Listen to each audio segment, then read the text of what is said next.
हाल ही में एक रिपोर्ट ने सबको चौंका कर रख दिया है, जिसमें भारत में लगातार आयात होते हथियारों की रफ्तार में कमी आने लगी है और इसके पीछे भारतीय सेना की मजबूती को अनदेखा करना बड़ी वजह नहीं है, बल्कि भारत के रक्षा क्षेत्र में खुद की स्थिति मजबूत होना बड़ी वजह है, जो स्वदेशी की अवधारणा को पूरा कर रही है। और इसी स्वदेशी मिशन के तहत भारतीय सेना की बाजुओं में असीम ताकत का विस्तार होने जा रहा है।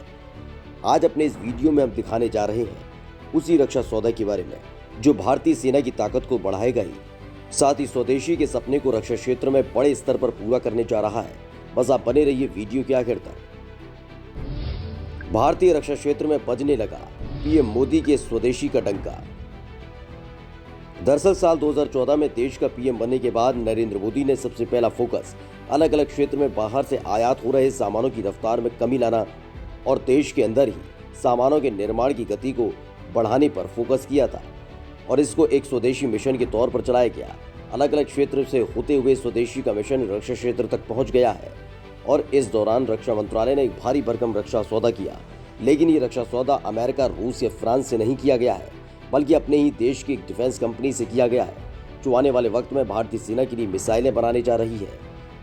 दरअसल रक्षा मंत्रालय ने भारतीय सेना के लिए 1188 करोड़ रुपए की लागत से 4960 टैंक रोधी गाइडेड मिसाइलें खरीदने के लिए सरकारी कंपनी भारत डायनेमिक्स लिमिटेड यानी कि BTL के साथ शुक्रवार को एक करार किया। मंत्रालय ने कहा कि ये मिसाइलें 1850 मीटर की दूरी तक मार करने में सक्षम है और उन्हें यान आधारित लॉन्चर के साथ ही जमीन से भी दागा जा सकता है। इन्हें 3 साल में सेना के बेड़े में शामिल करने की योजना है। पिछले कुछ महीनों में मंत्रालय ने तीनों सेनाओं की लड़ाकू क्षमताओं को मजबूत करने के लिए कई खरीद परियोजनाओं को अंतिम रूप दिया। मंत्रालय के बयान में कहा कि रक्षा मंत्रालय की खरीद शाखा ने 1188 करोड़ रुपए की लागत से भारतीय सेना को 4960 मिलान 2T टैंक रोधी गाइडेड मिसाइलों की आपूर्ति के लिए सार्वजनिक क्षेत्र की रक्षा उपक्रम भारत डायनेमिक्स लिमिटेड यानी BTL के साथ करार किया है।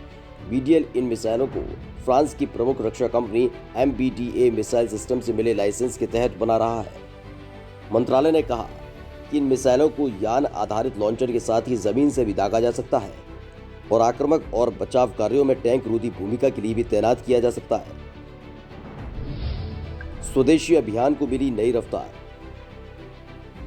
कभी दुनिया के सबसे बड़े हथियार आयातक देश रहे भारत के लिए एक अच्छी खबर है।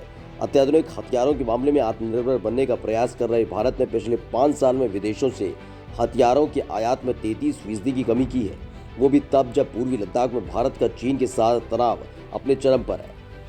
हथियारों की बिक्री पर नजर रखने वाली संस्था सिप्री की ताज़ा रिपोर्ट के मुताबिक रूस अभी भारत को सबसे ज्यादा हथियार बेचता है, लेकिन उसे भारत से तगड़ा झटका लगा है। भारत अब इजराइल और फ्रांस से हथियारों की खरीद पर ज्यादा तरजीह दे रहा है। सिप्री के मुताबिक सऊदी अरब के बाद भारत दुनिया का दूसरा सबसे बड़ा हथियार आयातक देश बन गया है।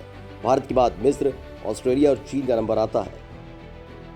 साल 2011 से 2015 और साल 2016 से 2020 के बीच भारत में विदेशों से हथियारों के आयात में 33% की गिरावट आई है।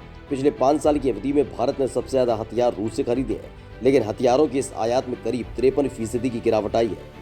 भारत अब रूस से पहले के 70% की बजाय अब केवल 49% हथियार ही खरीद रहा है। साल 2016 से 2020 के बीच भारत का फ्रांस से हथियार आयात 709% बढ़ा है। वहीं भारत का इजराइल के साथ हथियार आयात 82% बढ़ गया है। भारत ने इसी अवधि के दौरान राफेल डील किया था, जिससे फ्रांस से हथियारों के आयात में इतनी वृद्धि हुई है। राफेल विमान और उसमें लगी मिसाइलों को खरीद भारत के कुल आयात का आधा है। हालांकि इस अवधि में भारत के कुल हथियार आयात में गिरावट आई। सिप्री ने कहा कि इस कमी की वजह भारत की जटिल खरीद प्रक्रिया और रूस से इतर अन्य देशों से भारत का हथियार खरीदना है। भारत करने जा रहा हथियारों की बम्पर खरीदारी।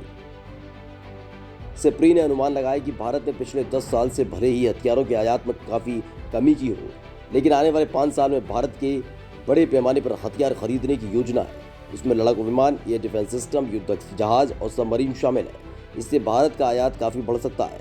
रिपोर्ट में यह भी कहा गया है कि साल 2016 से 2020 के बीच पाकिस्तान के हथियार आयात में 23% की गिरावट आई है। पाकिस्तान अपने हथियार आयात का 61% हिस्सा चीन से लेता है। पाकिस्तान बड़े पैमाने पर हथियारों की खरीद कर रहा है, जो उसे साल 2028 तक मिल जाएगी। पाकिस्तान 50 लड़ाकू विमान, 8 सबमरीन और 4 फ्रिगेट्स चीन से और 4 फ्रिगेट्स तुर्की से खरीद रहा है। रिपोर्ट में कहा गया है कि एशिया के कई देश चीन को अपने लिए खतरा मानते हैं, इसलिए बड़े पैमाने पर हथियारों की खरीद कर रहे हैं।